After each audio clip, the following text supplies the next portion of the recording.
Amin. Maaf yang terkasih Tuhan, saya pribadi suka juga. Saya melihat maaf Tuhan selalu berkata, semoga kuliah KBP dengan bergerak tetap dalam kesatuan dan berkata. Amin. Firman Tuhan hari ini tertulis dari Lukas pasal 1 ayat 17 sampai dengan 23.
Anak sinum-sinum. Saya mau tanya, suka makan main game? Suka nggak? Kenapa nggak bohong? Suka. Apa tujuan kalian suka main game?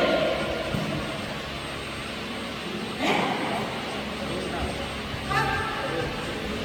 Suruh. Lagi apa? Saya bicara sekarang sama bapak-bapak dan mama-mama. Jangan bohong ini ya. Lomodo hamka. Oke.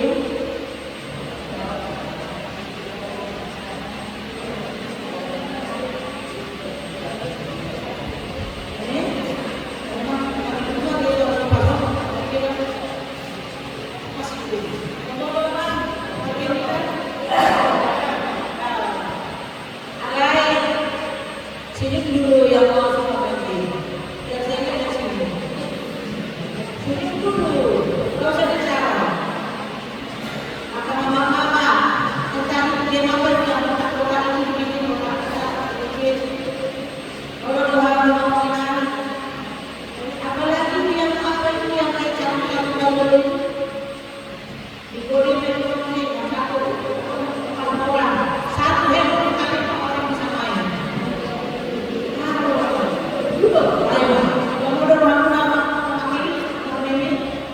Jujur jawab.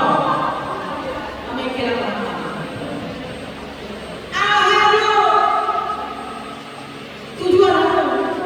Main game, main ludo, doa kalian asli. Ada tujuan yang mana?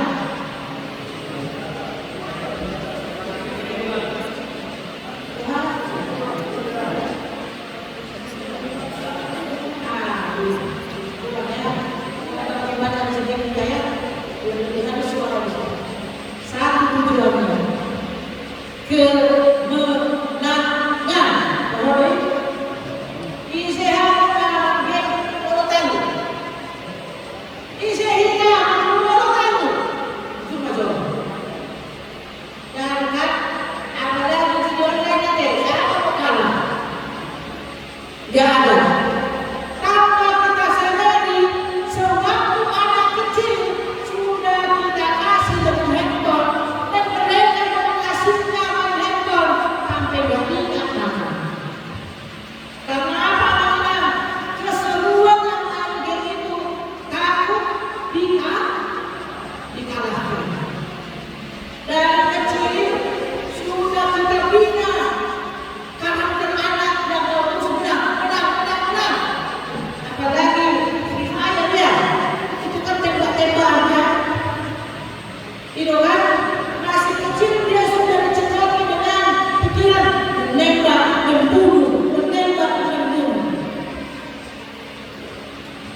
Apalagi kita juga yang salah sebenarnya. Kita kasih handphone, kita biarkan mereka main game, dan kita cekoki mereka dengan pikiran harus menang. Nah, kita lihat teman-teman. Kalau serius kasih dengan handphone, karena disuruh muncul dan cipir, harus muncul. Ya maaf nanti. Tapi kan dipercaya kan? Kedua, kalau kamu sudah kamu kerja harus nah. Ya maaf nanti. Kenapa? Dia nggak mau kalah. Kalau benar. Pers itu bukan hanya di dunia maya, itu terbawa juga di dalam kehidupan sehari-hari. Kalau di pasir kamu udah banyak sonari. Wah, lebih banyak informasi mengatakan anak dari jeduk melawan. Karena dia dari kecil sudah dicekoki pikiran mau menang. Dan sekarang saya kasihan kepada para guru, baik tega sampai kasih surat kasihan di masih guru, wah, melapor di Golden Pen melapor. Apela itu PSD, ada baca buku SD,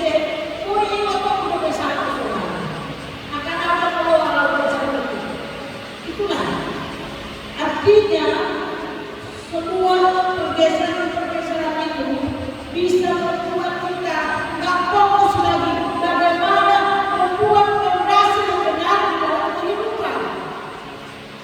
Karena itu kan teknologi yang sudah merusak pikiran kita.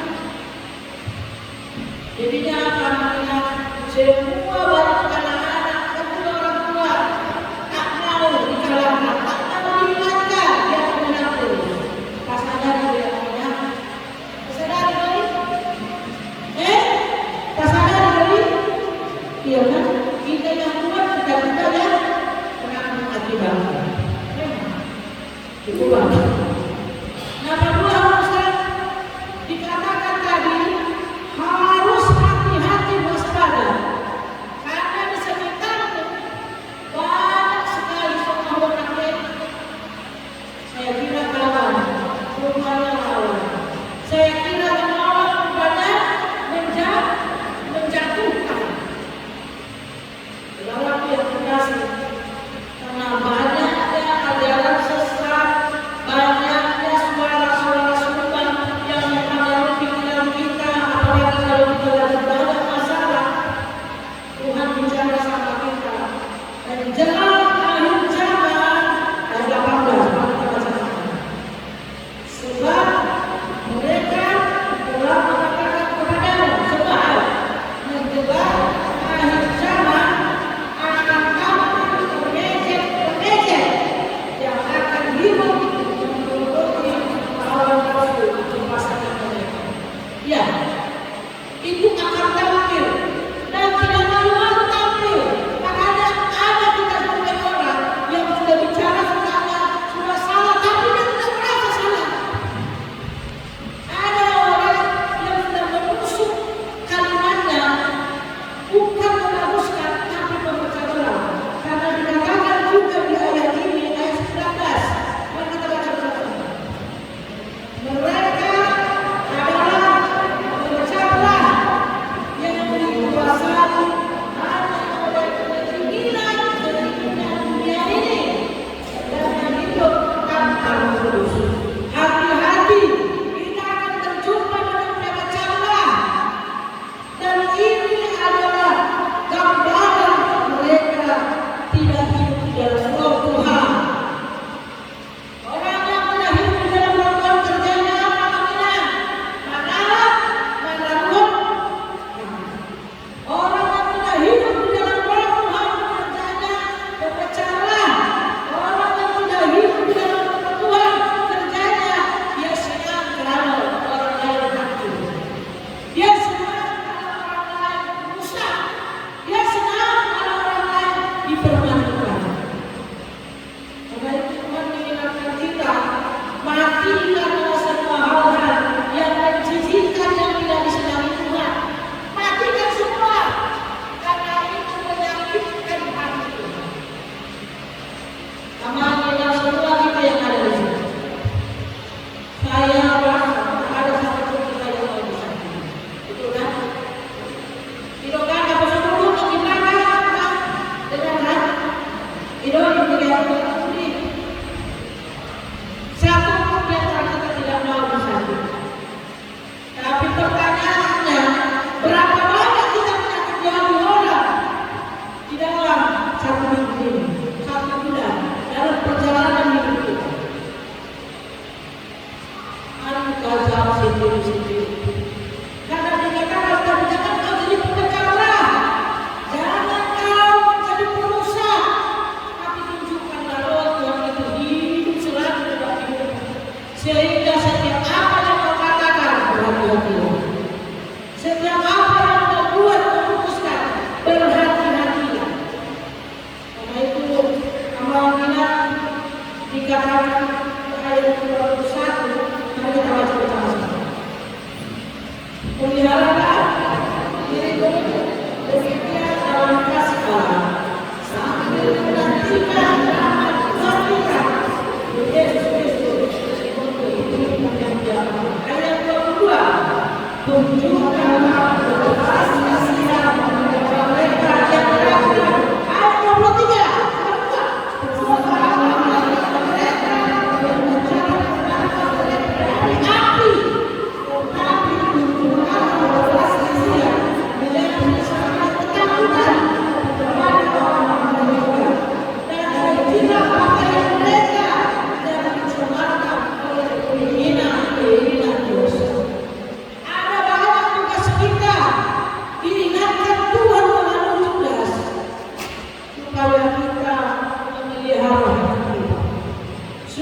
kita, menyelamatkan keluarga kita, menyelamatkan gereja kita, menyelamatkan kampung kita dari apa namanya? Dari orang-orang yang berpikiran jahat tadi, dari orang-orang pemecah belah tadi, dari orang-orang yang mau suka menghancurkan orang lain. Mari kita berdoa. Itu pasti.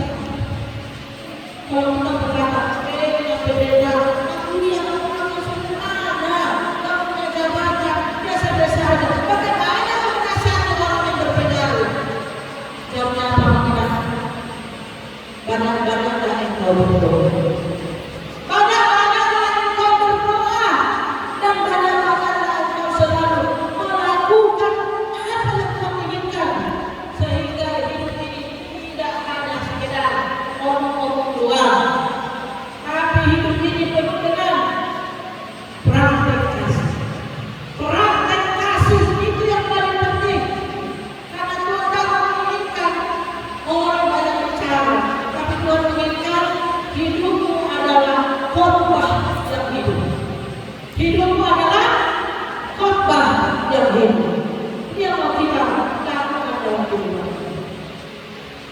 Bersama kita banyak berdoa, menyelamatkan kampung, menyelamatkan gereja, menyelamatkan keluarga kita. Yang kedua, tadi yang pertama apa?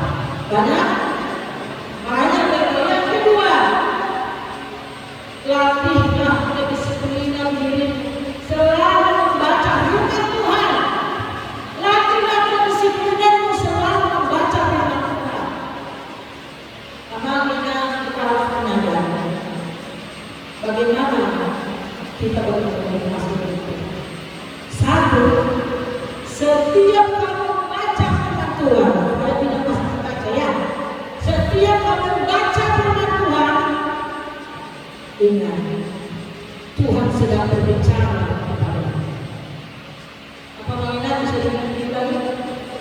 Setiap kamu membaca firman Tuhan, berarti Tuhan sedang berbicara kepadamu.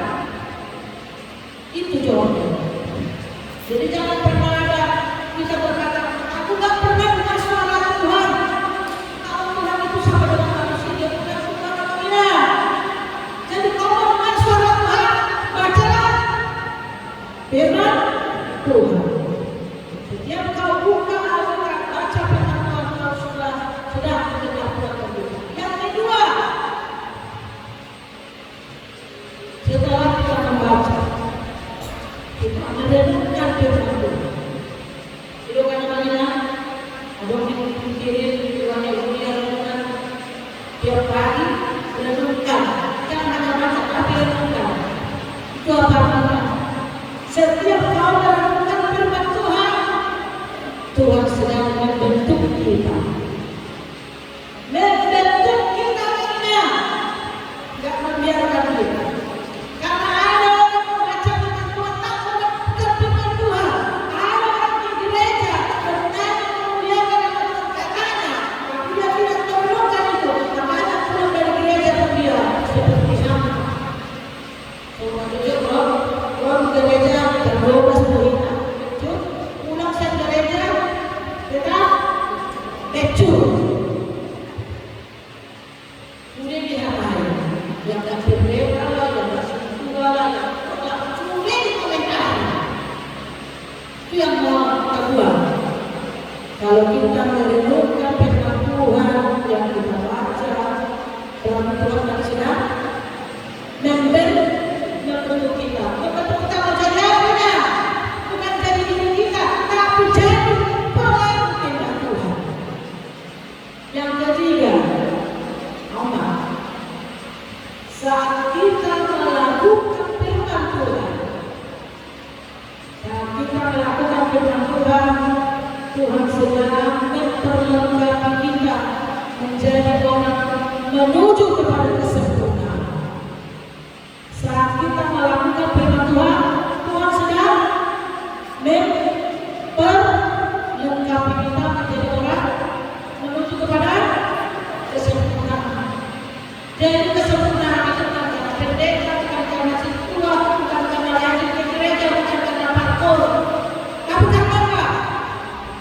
Kalau kita mau melakukan firman Tuhan. Sengaja ujian itu Tuhan. Mohon aku bagi anak Tuhan. Tanya saudara, bagaimana kita tahu Tuhan itu ada berbicara dalam perut kami? Kan tadi ada apa? Saat kita membaca firman Tuhan, berarti apa tadi? Tuhan sedang talk to me, sedang berbicara kepada aku. Padahal saat kau melakukan firman Tuhan, Tuhan sedang menentukan to make me one man, one girl is Jesus Christ. Yang ketiga, saat kau melakukan firman Tuhan, berarti Tuhan apa? Sedang memperlengkapi kau menuju kepada kesempurnaan. Karena tak ada satu manusia yang sempurna, makanya lakukan firman Tuhan supaya kita menuju kepada kesempurnaan. Kalau semua itu kita lakukan dengan pertama tadi banyak-banyak berdoa, banyak-banyak berbuat kepada Tuhan, maka banyak ajaran sesat, banyak perkataan yang menyinggung hatimu, banyak masalah mengenai tentang ekonomi, tentang keluarga dan apa ini. Tuhan akan mampukan kita. Tuhan akan mampukan kita berjalan. Tuhan akan mampukan kita melewati gelombang-gelombang ini. Supaya di tahun 2025 yang berapa bulan lagi, kita tetap kuat. Kita tetap kuat karena Tuhan ada bersama kita. Karena Tuhan sedang berbicara buat kita, maka dengarkanlah Tuhan. Jangan sibuk mendengarkan kata orang, stres kita menjadinya. Jangan sibuk terpengaruh ejekan orang, karena semua kita dikelilingi oleh pemecah belah. Kita selalu dikelilingi oleh orang yang sirik yang ingin buat kita. Orang tahu apa terbilangan, jatuh dalam jalan. Jadi berdiri salah, duduk salah, maju salah, ngomong pun salah. Bagi orang yang kita, bagi orang pemecah belah. Karena itu maknanya surat Yudas ini mengingatkan kita. Yang pertama, Yudas yang di sini bukan Yudas Iskariot. Untuk kadang kalau Yudas Iskariot ada, karena sebelum dia dimati dia sudah berdiri ya, berdiri kan mati mata. Jadi ini si Yudas ini adalah saudara-saudara kudus, saudara Tuhan Yesus juga secara biologis. Karena Maria selain melahirkan Tuhan Yesus melalui Roh Kudus, dia sudah punya 4 anak, dia kakak beradik. Jadi yang hebatnya, si Yudas ini termasuk si Jakobus, dia tidak panggil Tuhan Yesus itu abang, tidak, tapi dia panggil apa? Tuhan, aku adalah hamba-Mu. Kasih karunia yang Kau berikan padaku membuat aku percaya Kau Tuhan. Ini perlu kita belajar yang ini. Karena kadang-kadang kita yang kakak beradik, kakak terus merasa kanan, beradik terus merasa adik. Kalau si Yudas, dia nggak menganggap Yesus itu abangnya, tapi Tuhannya. Tuhannya, karena dia sudah merasakan memang Yesus ini adalah Tuhan, penyelamat, bukan manusia itu. Karena itu saudaraku yang ada di sini, saya akan juga sendiri mengakui Tuhan Juru Selamat adalah itu. Jadi awalnya apostol berkenalan kita sering gereja terus juga. Persiapkan dirimu bahwa di depan sana ada pemecah belah.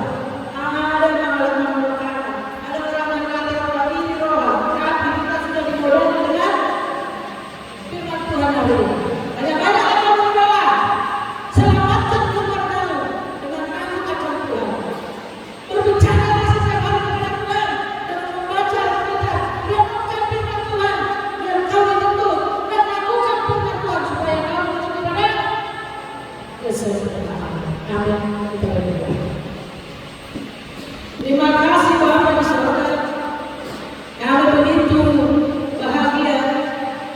kami boleh berjumpa Tuhan dengan semangat dan berharap di dunia HKBP Sunaryati. Biarlah Tuhan memberkati kami hari ini, membuat kami kuat, membuat kami bahagia.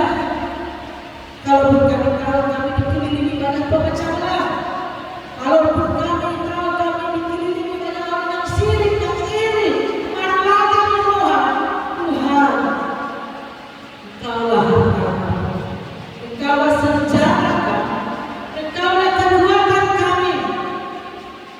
Biarlah dengan banyak berdoa, banyak melakukan firman, menyelamatkan keluarga kami dengan dekat pada Tuhan, mengisi hidup kami yang selalu setia membaca firman Tuhan, merenungkan firman Tuhan, melakukan firman Tuhan.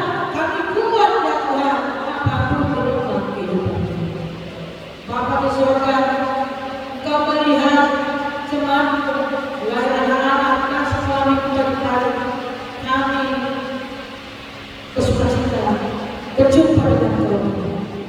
Biarlah ibadah kami hari ini adalah ibadah yang memuaskan hati kami, iman kami, karena kami tahu Tuhan pakai kami, karena kami tahu Tuhan selalu tengok kami, lihat kami, dan Tuhan tidak mau kami tenggelam karena banyaknya kekurangan, masalah penyakit, masalah ekonomi, masalah uang, masalah keluarga. Tuhan, kami tak mau tenggelam untuk itu semua.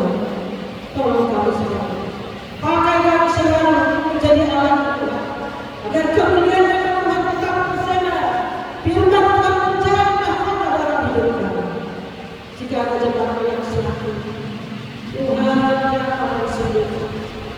Jemaat-Mu yang berduka, yang mengalami banyak beban hidup, Kau mampukan mereka melewatinya dan bersenyum, supaya semuanya boleh bersukacita di dalam Tuhan.